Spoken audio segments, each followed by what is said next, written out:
мына кара балтага 1 миллиард сом бөлүндү эле мына. Биякты снос кылды эле мына. 3 айдан бери жатат биякта мына. Көчөс Камчыбек Ташиев. Токмоктун мэрин текшергенден кийин кара балтада кичине жумуш башталды окшойт. Ошо мына. Жакшылап. Качан келесиз Камчыбек Ташиев? Кара балтаны келип бир экскурсия кылып кет, неме бир текшерип кетсеңер жакшы болот да кара балтаны. Жакшылап. Мына жолдору мондай. Аңгыл дөңгүл. Нар жак бир светофор иштеп, бир иштебейт. Ушинтип эле ушундай боло берет. Мына кара балтачы. Мына. Бир экскурсия кылып кетсеңер болот эле. Гүл эккилей деди эле, мына гүл экпей эле биякта мына чөп өсүп атат. Мына. Көрдүңөрбү? Биякты мына маяктагыларды мына арендага берген. Асмандын башы бияк аренда.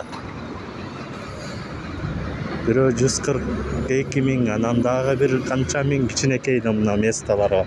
Бияк гүл экпей эле эме кылып коюшкан. Мындай эле мына чөп өсүп атат. Жапай чөп.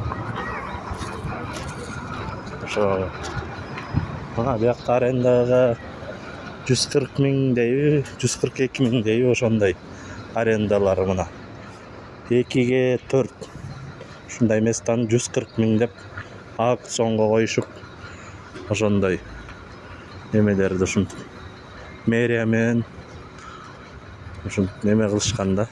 Ушактаргачы билбейм эмне кандай кылышат. Бир айга 140 миң деген өтө эле кымбат болуш керек. Мына бияк көчөдөн бери ушинтип Токмокто собрание кылдыңыз эле.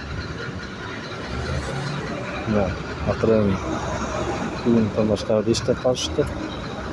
Билбейм эми качанга чейин иштеп калышат. Ошо гүл өтпөй эле, мына гүл өтпөй эле биякта деген кагыраган чөптөр өсүп атат. Кагыраган чөптөрдү ушундай акыбал.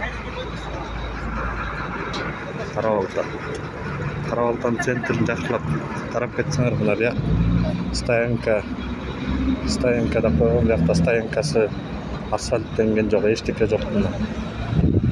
Жакшылап текшерип кеткиле. Камчыбек Ташиев.